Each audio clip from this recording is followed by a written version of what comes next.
Par rapport aux enjeux de transition sur les territoires, l'intérêt des communs, c'est leur caractère d'expérimentation.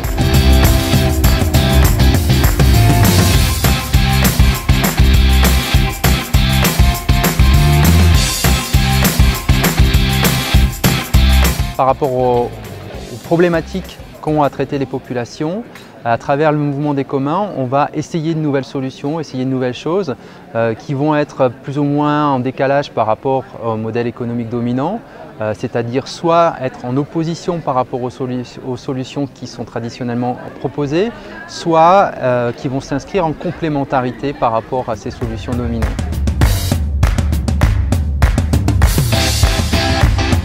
Les vergers tests de Saint-Amand-Talande sont des vergers tests, c'est-à-dire avant tout un espace test. Alors un espace test, qu'est-ce que c'est? C'est un lieu où des personnes qui veulent s'installer pour en faire leur métier en agriculture, eh bien, finissent en quelque sorte d'apprendre leur métier. Ce ne sont pas des personnes qui n'y connaissent rien, ils ont déjà acquis un certain nombre d'expériences, mais avant de passer à l'acte, avant de s'installer en un endroit donné, avant de créer leur entreprise, eh bien, ils vont se tester en quelque sorte sur un lieu qu'on va mettre à leur disposition. À Saint-Amand-Talande, dans les années 70, l'arboriculture progressivement a périclité. Et pour de multiples raisons, notamment des volontés politiques de certaines personnes locales, il y a eu le désir de faire renaître l'arboriculture sur Saint-Amand-Talande.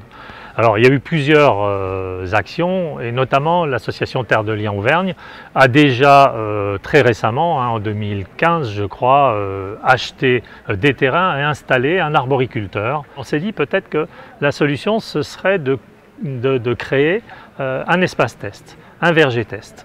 Alors ça s'est passé de la façon suivante, en 2016 je crois on a eu connaissance d'un foncier qui se libérait sur lequel, grâce à la SAFER qui était tout à fait favorable à ce que l'on voulait faire, grâce à la SAFER, on a pu acquérir 6 hectares sur lesquels il y a 4 hectares qui sont plantés et 2 hectares qui sont libres. Et sur ces 6 hectares, l'idée était la suivante, eh bien, la foncière Terre de Liens acquiert la terre. Pour des raisons un peu techniques, on a créé une association qui s'appelle Îlot Paysan qui, elle, a acquis les arbres. Ça peut sembler un peu étrange, mais pour des raisons multiples, on a préféré fonctionner comme ça. Et Îlot Paysan donc, va acquérir les arbres, acquérir du matériel agricole, des engins agricoles, tracteurs, etc. Comme autre interlocuteur et partenaire, on a la communauté de communes qui, elle, a fait l'acquisition d'un bâtiment dans lequel on peut stocker des pommes, on peut stocker des engins agricoles, dans lesquels on peut installer une chambre froide pour mettre les pommes, pour mettre du jus de pomme, etc. Le verger test de Saint-Amand-Talande, il est tout à fait clair qu'on s'inscrit d'une certaine façon dans l'air du temps.